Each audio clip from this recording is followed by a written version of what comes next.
Railway NTPC के previous year questions का set number 1 हम देखने वाले हैं यहाँ पे। आज हम देखते हैं एक और नया सेट अपने पास में।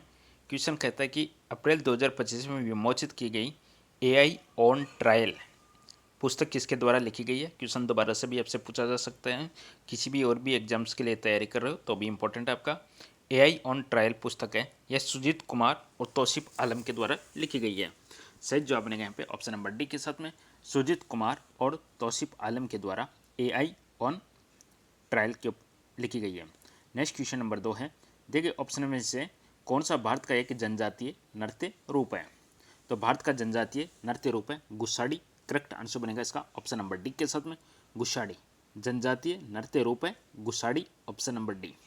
नेक्स्ट क्वेश्चन है, कोयला मंत्रालय के आंकड़ों के अनुसार वित्तीय वर्ष 2023-24, अब देखिएगा आप देखोगे क्वेश्चन अपना 2025 के अंदर एग्जाम होता है और 2025 में क्वेश्चन पूछा जा रहा है 2023-24 वित्तीय वर्ष का, तो कुछ भी क्वेश्चन पूछा जा सकता है। वित्तीय वर्ष 2023-24 में किस भारतीय राज्य के पास में सर्वाधिक कोयला भंडार था। तो सर्वाधिक कोयला भंडार था उड़ीसा के पास में। सही जवाब बनेगा ऑप्शन नंबर बी के साथ में, उड़ीसा की राजधानी भुवनेश्वर है और उड़ीसा के अंदर महानदी के ऊपर बना हुआ हीराकुंड डैम स्थित है। अगला क्वेश्चन आपका, कौन सा नकारात्मक परिणाम 1857 के विद्रोह ने भारतीय समाज में उत्पन्न किया। 1857 की जो क्रांति होती है उसके अंदर कौन सा जो नेगेटिव परिणाम था तो भारतीय समाज में उत्पन्न किया, तो वह था हिंदू और मुस्लिम समुदाय के बीच में अविश्वास। ये एक नेगेटिव परिणाम निकल के आया। 1857 विद्रोह था भारतीय समाज के अंदर, हिंदू और मुस्लिम समुदायों के बीच में अविश्वास। अगला जो क्वेश्चन यहाँ पे है कि कौन सा संक्षिप्त नाम को उसके पूर्ण रूप और प्राथमिक कार्य के साथ सही ढंग से सुमिलित करता है। सीडी को हम सेंट्रल डिस्क यहाँ पे बोला गया है, ये आपका गलत है। यहाँ पे सीडी गलत है, कॉम्पैक्ट डिस्क होता है सीडी का मतलब। नेक्स्ट यहाँ पे जो लेन की बात करेंगे, लोकल एरिया नेटवर्क होता है, बिल्कुल सही जवाब है। लेन का मतलब लोकल एरिया नेटवर्क है, इसका मतलब कंप्यूटर को सीमित क्षेत्र के भीतर जोड़ता है। चलिए आगे हम बात करेंगे, अमेरिकन स्टैंडर्ड कोड होता है इसमें, सी का मतलब कोड होता है, इंटरनेशनल इंटरचेंज ऐसा होता है, तो ये भी गलत है। नेक्स्ट क्वेश्चन आपका है, डायरेक्ट टैक्स की बात हो रही है। प्रत्यक्ष कर सुधार भारत की राजकोषीय समेकन रणनीति का मुख्य रहा है। उदारीकरण के बाद के भारत में प्रत्यक्ष करों के सरलीकरण की अनुशंसा निम्न में से किस समिति ने की थी। तो यह केलकर समिति ने की थी। करेक्ट आंसर बनेगा ऑप्शन नंबर डी, केलकर समिति। क्वेश्चन है, प्रत्यक्ष कर सुधार भारत की राजकोषीय समेकन रणनीति का हिस्सा रहा है। उदारीकरण के बाद के भारत में प्रत्यक्ष करों के सरलीकरण की अनुशंसा निम्न में से किस समिति ने की है। आंसर बनेगा केलकर समिति। नेक्स्ट क्वेश्चन आपका है, क्वेश्चन नंबर 7 है, एरन शिलालेख में उल्लेखित है कि समुद्रगुप्त को उसके पिता ने उसके कारण राजा के रूप में चुना था, बताइएगा। एरन शिलालेख में लिखा है समुद्रगुप्त को उसके फादर ने किसके कारण राजा के रूप में चुना समुद्रगुप्त को। समुद्रगुप्त के अंदर उनको दिखा भक्ति, न्यायपरायणता और वीरता, ये 3 लक्षण दिखे, भक्ति, न्यायपरायणता और वीरता। इसके कारण समुद्रगुप्त को उसके पिता ने राजा के रूप में चुना और इसका उल्लेख किया गया एरन शिलालेख में। नेक्स्ट क्वेश्चन आपका है, किस भारतीय संगठन ने जनवरी 2025 में डिजिटल इकोसिस्टम पर केंद्रित 19वें इंडिया डिजिटल समिट की मेज़बानी की थी। तो इंडिया डिजिटल समिट की मेज़बानी की थी IAMAI यानी internet and mobile association of India ने, internet and mobile association of India ने की थी। अगला क्वेश्चन है, क्वेश्चन नंबर 9, भारत में तीसरे प्रेसिडेंसी बैंक के रूप में बैंक ऑफ मद्रास की स्थापना कब की गई थी। तीसरा प्रेसिडेंस बैंक के रूप में बैंक ऑफ महाराष्ट्र, इसकी स्थापना की गई थी सन 1843 के अंदर, 1843 के अंदर की गई थी बैंक ऑफ मद्रास की स्थापना। क्वेश्चन नंबर 10, अलाउद्दीन खिलजी के शासनकाल के दौरान निम्न में से कौन सा सैन्य विभाग था। अलाउद्दीन खिलजी के शासन के दौरान जो सैन्य विभाग था उसका नाम था दीवान ए अर्ज। आंसर बनेगा ऑप्शन बी, दीवान ए अर्ज। क्वेश्चन नंबर 11, अक्टूबर 2024 में C295 वायुयान, C295 वायुयान के विनिर्माण के लिए उद्घाटन किया गया टाटा एयरक्राफ्ट कॉम्प्लेक्स कहाँ पे स्थित है। तो टाटा एयरक्राफ्ट कॉम्प्लेक्स है वडोदरा के अंदर स्थित है, वडोदरा है गुजरात में। अक्टूबर 2024 में C295 वायुयान के विनिर्माण के लिए उद्घाटन किया गया टाटा एयरक्राफ्ट कॉम्प्लेक्स है वडोदरा के अंदर स्थित है। वडोदरा में इंडियन रेलवे एकेडमी भी स्थित है। अगला क्वेश्चन आपका है, सहकारी समितियों को बढ़ावा देने के लिए 97वां संशोधन द्वारा संविधान के निम्न में से किस भाग में संशोधन किया गया था? किसको बढ़ावा देने के लिए? सहकारी समितियों को बढ़ावा देने के लिए। सहकारी समितियां हैं, इनको बढ़ावा देने के लिए 57वां संशोधन द्वारा संविधान के किस भाग में संशोधन किया गया? तो संविधान के भाग नंबर 9B के अंदर संशोधन किया गया। करेक्ट आंसर बनेगा ऑप्शन नंबर बी। अगला क्वेश्चन है, जून 2025 में किस घटना ने इजराइल ईरान संघर्ष को बढ़ा दिया? तो इजराइल ईरान संघर्ष को बढ़ाया था ईरानी परमाणु प्रतिष्ठानों पर इजरायली पूर्व आक्रमण। ईरान के जो भी परमाणु प्रतिष्ठान है उनके ऊपर इजराइल के द्वारा आक्रमण। अगला क्वेश्चन आपका, किस अधिनियम ने पहली बार भारतीय सदस्यों को विधान परिषद में बजट पर चर्चा करने की अनुमति दी? विधान परिषद की बात हो रही है यहाँ पे। विधान परिषद, एक होता है विधानसभा, एक होता है विधान परिषद। कुछ राज्य हैं उनके अंदर विधान परिषद है। भारत के अंदर टोटल 28 राज्य में से अप्रोक्सीमेट 8 राज्यों के अंदर विधान परिषद है। तो पहली बार भारतीय सदस्यों को विधान परिषद में बजट पर चर्चा करने की अनुमति मिलती है भारतीय परिषद अधिनियम 1892 के माध्यम से। अब अगला क्वेश्चन नंबर 15 है, 2025 में घोषित निम्न में से किस सेवामुक्त भारतीय नौसेना जहाज को अंडर वाटर म्यूजियम में बदल दिया जाएगा? अंडर वाटर म्यूजियम में बदल दिया जाएगा। किस सेवामुक्त भारतीय नौसेना जहाज है? तो भारतीय नौसेना जहाज का नाम है यहाँ पे INS गुलदार। इसको अंडर वाटर म्यूजियम में बदल दिया जाएगा, INS गुलदार। चलिए अगला क्वेश्चन नंबर 16 है, बिजली वितरण या पावर डिस्ट्रीब्यूशन कंपनियों के संदर्भ में उदय का पूरा नाम क्या है? उदय का संबंध किससे है? उदय का संबंध पावर डिस्ट्रीब्यूशन से संबंधित है। उदय का पूरा नाम है उज्ज्वल डिस्कॉम अश्योरेंस योजना। उज्ज्वल डिस्कॉम अश्योरेंस योजना उदय का पूरा नाम है, जो पावर डिस्ट्रीब्यूशन से संबंधित है। दोस्तों वीडियो पसंद आए तो लाइक जरूर कीजिएगा, चैनल को सब्सक्राइब कर लीजिएगा। 2025 में लॉन्च किया जाने वाला नौसैनिक पोत तवस्या। तवस्या क्या है?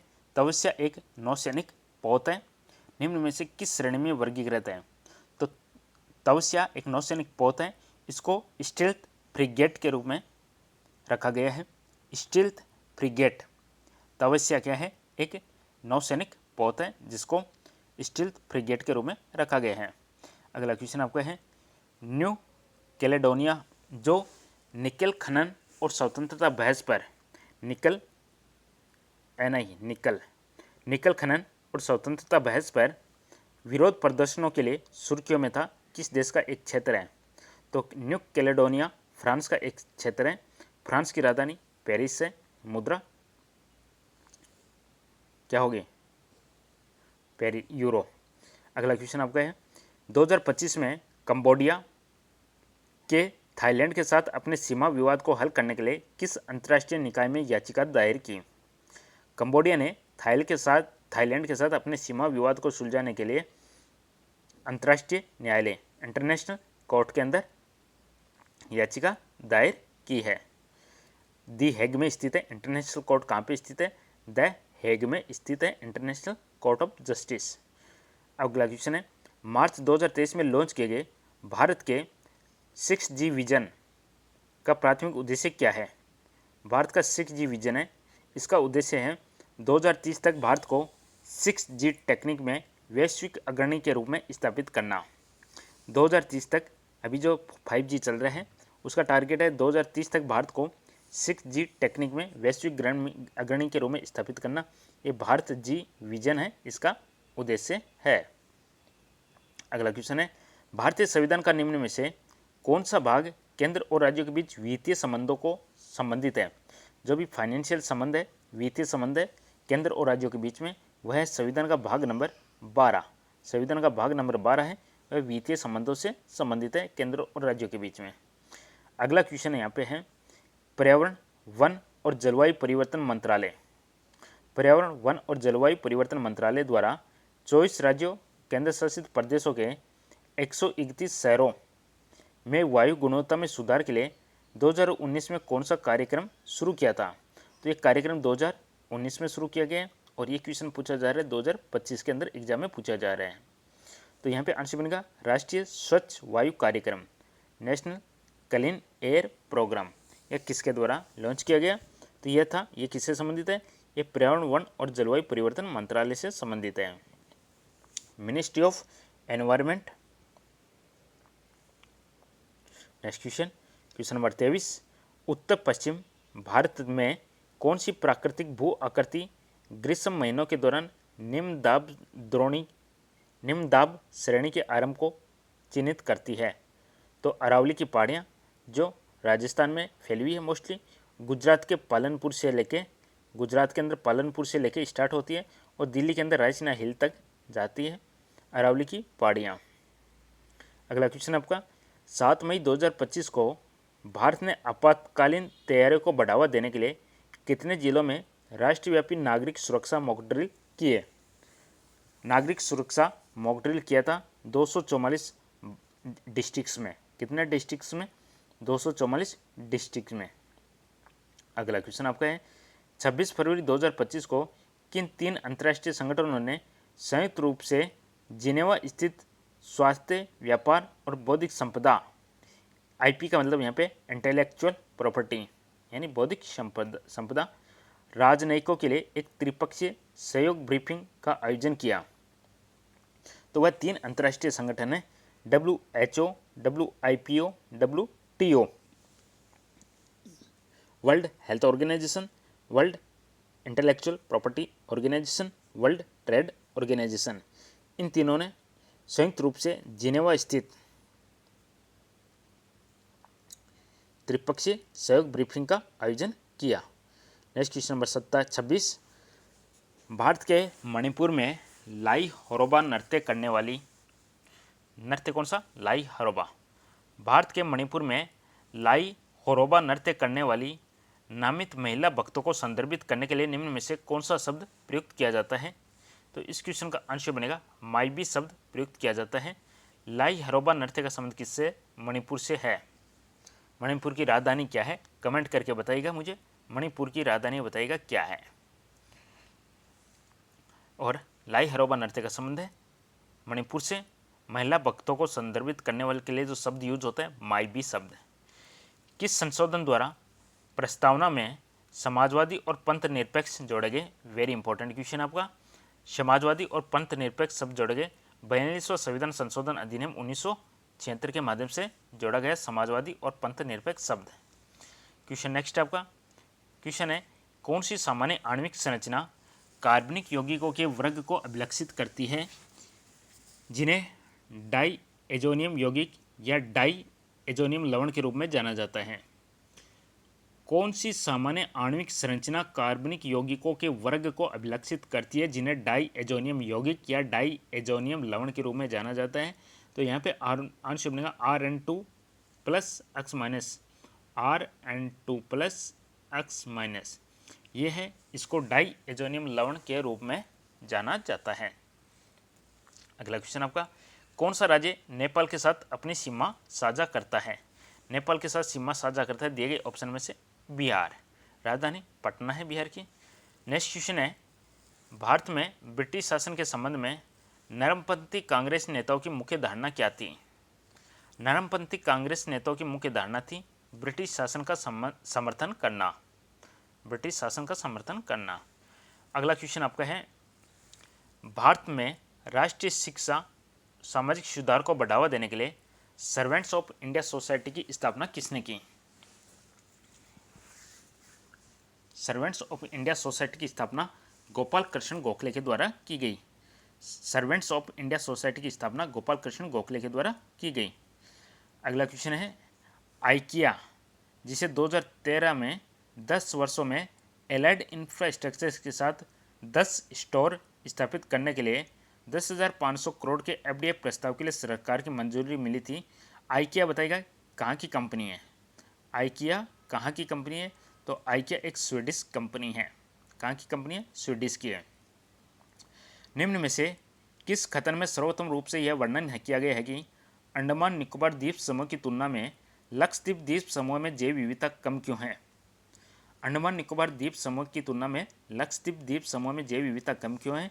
इसका कारण है लघु भू क्षेत्र और वनों की अनुपस्थिति। लघु भू क्षेत्र एंड वनों की अनुपस्थिति।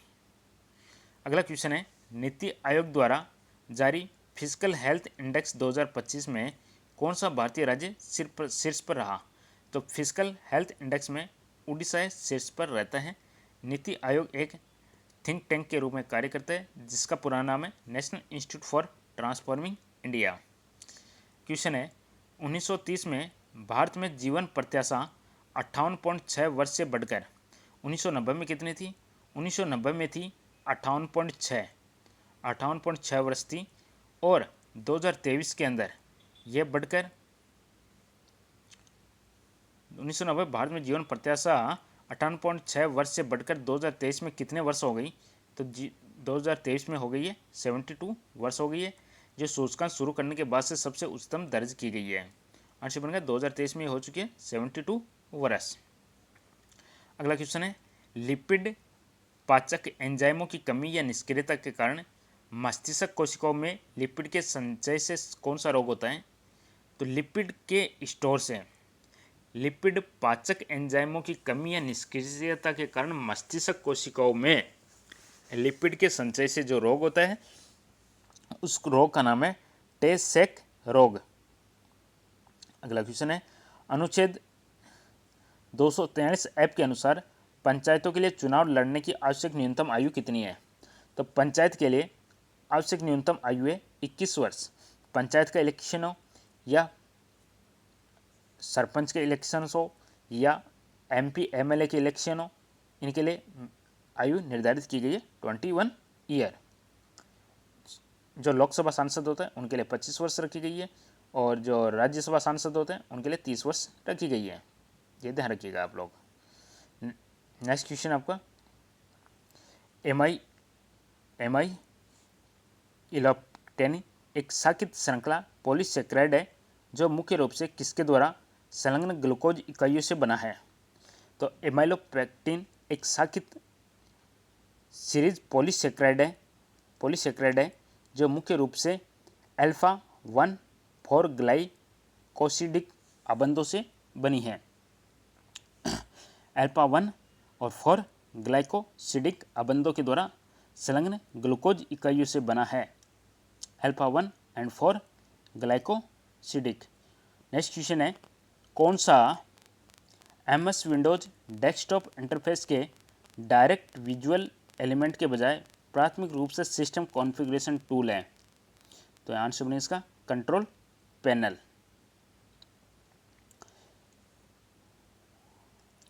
चलिए लास्ट क्वेश्चन, वर्ष 2025 में 7वां खेलो इंडिया यूथ गेम्स किस राज्य में आयोजित किया गया था? तो ये बिहार में आयोजित किया गया था। दोस्तों ये थे क्वेश्चंस एनटीपीसी यूजी एग्जाम में पूछे गए क्वेश्चंस थे 2025 के अंदर। इसी प्रकार के डेली पेपर सेट प्राप्त करने के लिए चैनल को जरूर सब्सक्राइब कीजिएगा, घंटे के निशान को दबाइएगा। Thank you.